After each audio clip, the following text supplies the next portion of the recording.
जय हिंद साथियों। Geography metre में आप सभी का स्वागत है। आज की इस वीडियो में लेकर आपके लिए नया टॉपिक। आज का जो टॉपिक है वह कक्षा 12 विषय भूगोल से संबंधित है। और आज की इस वीडियो में आप जानेंगे बहुविकल्प प्रश्न के बारे में, जो कि बोर्ड परीक्षा के लिए बहुत ही जरूरी हैं। और ये सभी प्रश्न किसी न किसी परीक्षा में पूछे गए हैं। तो जान लेते हैं सबसे पहला प्रश्न है, रुको और जाओ निश्चयवाद जाना जाता है। पहला विकल्प है संभववाद, दूसरा है पर्यावरण निश्चयवाद, तीसरा विकल्प है प्रत्यक्षवाद, चौथा विकल्प है नवनिश्चयवाद। तो बारी बारी से इनके बारे में जान लेते हैं। जैसे कि संभववाद विचारधारा है, इसके अनुसार मनुष्य श्रेष्ठ है और वह प्रकृति को अपने अनुसार परिवर्तित कर सकता है। जबकि निश्चयवाद संकल्पना के अनुसार प्रकृति श्रेष्ठ है और मनुष्य उसी के अनुसार अपना जीवन व्यतीत करता है। और प्रत्यक्षवाद एक ऐसी विचारधारा है जिसमें विज्ञान का मुख्य स्रोत है, उसमें अनुभव और इंद्रियों को ही माना गया है। और नवनिश्चयवाद एक ऐसी विचारधारा है जिसमें प्रकृति और मनुष्य को बराबर माना गया है। उसका जो सही आंसर है रुको और जाओ निश्चयवाद का, वह चौथा है नवनिश्चयवाद। आपको बताते चलें, इस संकल्पना का विकास ऑस्ट्रेलियन भूगोलवेत्ता ग्रिफिथ टेलर ने किया था। जैसे कि आप इस तस्वीर में देख रहे हैं, ये ग्रिफिथ टेलर हैं जो कि ऑस्ट्रेलियन भूगोलवेत्ता हैं और इन्होंने नवनिश्चयवाद संकल्पना का विकास किया था, जिसे रुको और जाओ निश्चयवाद के नाम से भी जाना जाता है। अब देख लेते हैं अगला प्रश्न। अगला प्रश्न है, निम्नलिखित में से किस प्रकार की कृषि खट्टे रसदार फलों की कृषि के लिए जानी जाती है। पहला विकल्प है रोपण कृषि, दूसरा विकल्प है बाजारी सब्जी कृषि, और तीसरा विकल्प है सहकारी कृषि, और चौथा विकल्प है भूमध्य सागरीय कृषि। इन चारों में सही उत्तर है जो कि खट्टे रसदार फलों के लिए कृषि के लिए जाना जाता है, वह है भूमध्य सागरीय कृषि। अब देख लेते हैं अगला प्रश्न। अगला प्रश्न है, निम्नलिखित में से कौन सी प्राथमिक क्रियाकलाप है यानी प्राइमरी एक्टिविटी है। पहला विकल्प है व्यापार, दूसरा है विनिर्माण, तीसरा विकल्प है शिक्षण, चौथा विकल्प है खनन। आपको बताते चलें, व्यापार ये तृतीय क्रियाकलाप है जो कि सेवा क्षेत्र के अंतर्गत आता है। विनिर्माण द्वितीय क्रियाकलाप के अंतर्गत है, वस्तुओं का निर्माण किया जाता है। शिक्षण जैविक तृतीय क्षेत्र के अंतर्गत शामिल किया जाता है जो कि सेवा क्षेत्र से संबंधित है। अब बचा हमारा चौथा विकल्प खनन, यही हमारा सही उत्तर है। जो खनन है वह प्राथमिक क्रिया के अंतर्गत शामिल किया जाता है। अगला प्रश्न है, एजेंडा से क्या तात्पर्य है। पहला विकल्प है दक्षिण अफ्रीका के कोको के बागान, दूसरा विकल्प है मलेशिया में रबड़ के बागान, तीसरा विकल्प है ब्राजील में कहवा के बागान, और चौथा विकल्प है श्रीलंका में चाय के बागान। आपको बताते चलें, जो फजेंटा है वह कॉफी के बागान है। मुख्य रूप से ये ब्राजील में है। ब्राजील में कहवा के बागान है, उन्हें फजेंटा के नाम से जाना जाता है। प्रश्न अगला है, निम्नलिखित में से कौन सा धार्मिक समुदाय भारत में सबसे कम है। यानी सबसे ज़्यादा जो धार्मिक समुदाय वह हिंदू है, लेकिन इसमें पूछा गया सबसे कम कौन सा है। आपको बताते चलें, जो जैन है उनकी संख्या प्रतिशत में देखी जाए तो 0.4% रहती है, और सिख की संख्या है वह 1.7% रहती है। मुसलमान की आबादी है पूरे भारत में वह 14% के आसपास है, और ईसाई की जो आबादी है वह 2.3% है। ये सारे आंकड़े 2011 की जनगणना के अनुसार हैं। इस तरह से देखा जाए तो जो भारत में सबसे कम धार्मिक समुदाय है इन विकल्पों में वह जैन है। प्रश्न अगला है, जल किस प्रकार का संसाधन है। पहला विकल्प है जैविक, दूसरा विकल्प है अनवीकरणीय, तीसरा विकल्प है चक्रीय, और चौथा विकल्प है अचक्रीय। इन चारों विकल्पों में सही उत्तर है तीसरा चक्रीय, यानी जल जो है चक्रीय संसाधन है। जैसे कि अभी तस्वीर में देख रहे हैं, पानी है, पानी गर्म होकर ऊपर जा रहा है, ऊपर जाकर ये बादलों का रूप ले लेता है, उन्हें वर्षा के रूप में नीचे की ओर आ जाता है। जल एक चक्रीय संसाधन है। प्रश्न अगला है, वायु प्रदूषण नहीं होता। पहला विकल्प है औद्योगिक क्षेत्रों में, दूसरा विकल्प है मलिन वस्तुओं के क्षेत्रों में, तीसरा विकल्प है स्वच्छ वायु के क्षेत्रों में, और चौथा विकल्प है बस अड्डा के पास। जैसे कि जहाँ औद्योगिक इकाइयाँ होती हैं वहाँ वायु प्रदूषण निश्चित रूप से पाया जाता है। मलिन वस्तुओं के क्षेत्र में भी वायु प्रदूषण देखने को मिलता है। स्वच्छ वायु के क्षेत्र में, जहाँ वायु स्वच्छ होती है वहाँ वायु प्रदूषण नहीं होता। इस तरह से हमारा सही उत्तर हुआ तीसरा, वायु प्रदूषण नहीं होता है स्वच्छ वायु के क्षेत्रों में। अब देख लेते हैं अगला प्रश्न। प्रश्न अगला है, मारवा गांव पत्तन यानी बंदरगाह अब स्थित है। पहला विकल्प है गोवा में, दूसरा विकल्प है कर्नाटक में, तीसरा विकल्प है केरल में, चौथा विकल्प है तमिलनाडु में। जो सही उत्तर है वह पहला है गोवा में। ये मारवा गांव बंदरगाह गोवा में है। जैसे कि आप इस नक्शे में देख रहे हैं, मारवा गांव जो पत्तन है वह यहाँ गोवा में स्थित है। प्रश्न अगला है, बोकारो अब स्थित है। पहला विकल्प है बिहार में, दूसरा विकल्प है झारखंड में, तीसरा विकल्प है मध्य प्रदेश में, चौथा विकल्प है पश्चिम बंगाल में। इन चारों विकल्पों में से जो सही उत्तर है वह दूसरा है झारखंड में, यानी बोकारो झारखंड में स्थित है। और आपको बताते चलें, बोकारो एक स्टील प्लांट के नाम से जाना जाता है। जैसे कि आप इस तस्वीर में देख रहे हैं, बोकारो एक स्टील सिटी है, ये झारखंड में स्थित है। अब प्रश्न देख लेते हैं अगला।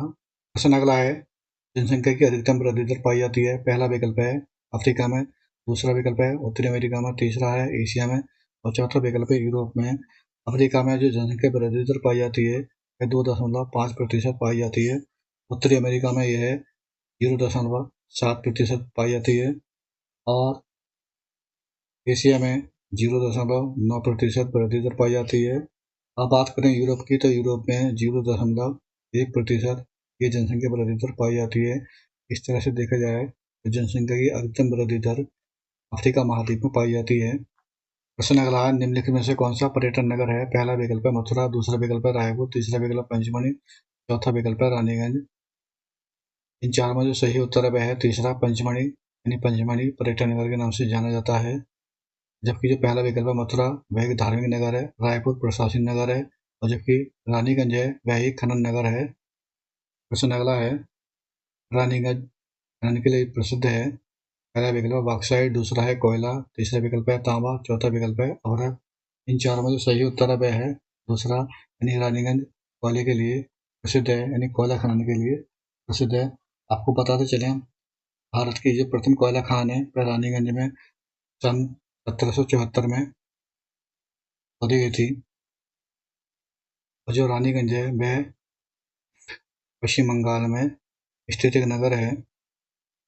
प्रश्न अगला है, मॉस्को अब स्थित है। पहला विकल्प है संयुक्त राज्य अमेरिका में, दूसरा विकल्प है पोलैंड में, तीसरा विकल्प है रूस में, चौथा विकल्प है दक्षिण कोरिया में। इन चारों में जो सही उत्तर है वह है तीसरा है, मॉस्को रूस में स्थित है और यह रूस की राजधानी है जो कि मोस्कवा नदी के किनारे अवस्थित है। प्रश्न अगला है, निम्नलिखित में से कौन सी बागाती यानी रोपण फसल नहीं है। पहला विकल्प है कहवा, दूसरा विकल्प है चाय, तीसरा विकल्प है गेहूं, चौथा विकल्प है गन्ना। इन चारों में जो सही उत्तर है वह गेहूं है। ये गेहूं जो है बागाती फसल नहीं है, यानी रोपित फसल नहीं है। प्रश्न अगला है, रसदार फलों की कृषि की जाती है। यह प्रश्न पीछे भी आ चुका है लेकिन उसकी भाषा बदली हुई है। इसका जो पहला विकल्प है भूमध्य रेखीय प्रदेश में, दूसरा भूमध्य सागरीय प्रदेश में, तीसरा विकल्प शीत प्रदेश में, चौथा विकल्प उष्णकटिबंधीय प्रदेश में। इन चार में सही उत्तर है दूसरा, इन रसदार फलों की कृषि के लिए जानी जाती है भूमध्य सागरीय प्रदेश में। प्रश्न अगला है, नवनिश्चयवाद की संकल्पना निम्न में से किस विद्वान ने प्रस्तुत की है। पहला विकल्प है ग्रिफिथ टेलर, दूसरा है ईसी शैम्पू, तीसरा विकल्प है जीन ब्रून्स, चौथा विकल्प है बिडाल्डी लाबेलाल। इन चार में सही उत्तर है पहला ग्रिफिथ टेलर, यानी ग्रिफिथ टेलर ने नवनिश्चयवाद की संकल्पना प्रस्तुत की है जिसे उन्होंने रुको और जाओ निश्चयवाद के नाम दिया है। प्रश्न अगला है, निम्नलिखित में से किसकी जनसंख्या सबसे कम है। पहला विकल्प है बांग्लादेश, दूसरा विकल्प है पाकिस्तान, तीसरा विकल्प है संयुक्त राज्य अमेरिका और चौथा विकल्प है अफगानिस्तान। इन चारों में जो सही उत्तर है वह चौथा है, यानी सबसे कम जो जनसंख्या है वह अफगानिस्तान की है और अफगानिस्तान की जो जनसंख्या है वह 0.42% है विश्व की। प्रश्न अगला, कृषि आधारित उद्योग है। पहला विकल्प है लोहा इस्पात उद्योग, दूसरा सूती वस्त्र उद्योग, तीसरा रसायन उद्योग, चौथा सीमेंट उद्योग। इन चारों में सही उत्तर है वह है दूसरा है सूती वस्त्र उद्योग, यानी यह कृषि आधारित उद्योग है। प्रश्न अगला है, चैनल टनल जोड़ता है। पहला विकल्प है लंदन बर्लिन, दूसरा विकल्प है बर्लिन पेरिस, तीसरा विकल्प है पेरिस लंदन, चौथा विकल्प है बार्सिलोना बर्लिन। इन चारों में सही उत्तर है तीसरा पेरिस लंदन, यानी ये चैनल टनल है वह पेरिस लंदन को जोड़ता है। प्रश्न अगला है, निम्नलिखित में से कौन सा धात्विक खनिज है। आपको बताते चलें ऐसे खनिज जिनमें धातु पाई जाती है, धातु का अंश होता है, उन्हें धात्विक खनिज कहा जाता है। पहला विकल्प है अभ्रक, दूसरा विकल्प है चूना पत्थर, तीसरा विकल्प है तांबा, चौथा विकल्प है ग्रेफाइट। इन चारों में सही उत्तर है तीसरा तांबा। तांबा जो है वो धात्विक खनिज है। प्रश्न अगला है, निम्नलिखित देशों में से कौन सा देश कहवा उत्पादक है? पहला विकल्प है ब्राजील, दूसरा है वेनेजुएला, तीसरा विकल्प है चिली और चौथा विकल्प है पेरू। आपको बताते चले इन चारों विकल्पों में जो सही उत्तर है वह पहला है ब्राजील, यानी यहाँ विश्व की लगभग 40% कहवा उत्पादित की जाती है।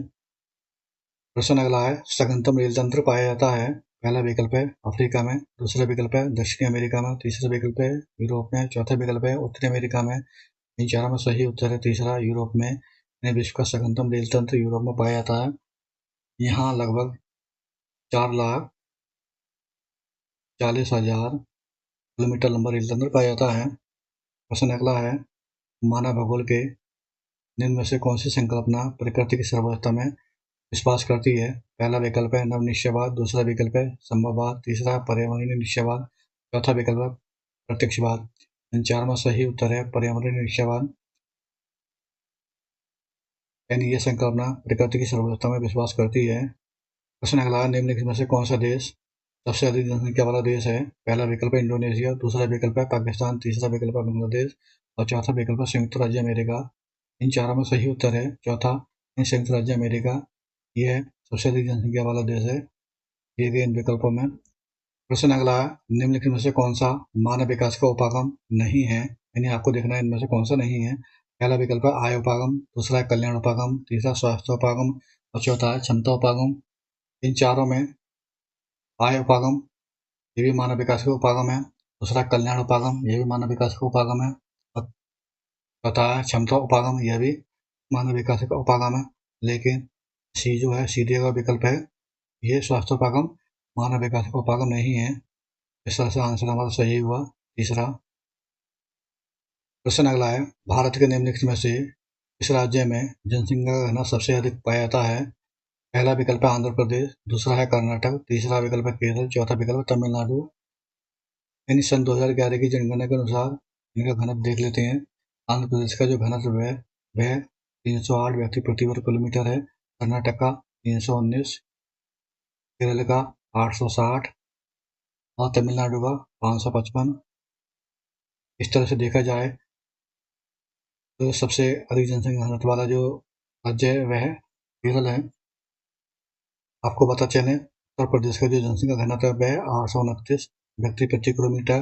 भारत के बारे में बात की जाए तो भारत में जनसंख्या घनत्व है 382 व्यक्ति प्रति वर्ग किलोमीटर है और सबसे ज़्यादा जो जनसंख्या घनत्व है भारत में वह बिहार में है, जो कि 1106 व्यक्ति प्रति वर्ग किलोमीटर है और दूसरे स्थान पर आता हमारा पश्चिम बंगाल। यहाँ जनसंख्या घनत्व है 1028। प्रश्न अगला है, भारत के निम्नलिखित में से किस राज्य में नगरीय जनसंख्या सर्वाधिक पाई जाती है? पहला विकल्प है पश्चिम बंगाल, दूसरा विकल्प है महाराष्ट्र, तीसरा विकल्प है तमिलनाडु, चौथा विकल्प है उत्तर प्रदेश। अगर सन 2011 की जनगणना के आंकड़े देखें तो पश्चिम बंगाल में 7.7% जनसंख्या है वह नगरीय है, जबकि महाराष्ट्र में यह प्रतिशत बढ़कर 13.47% हो जाता है।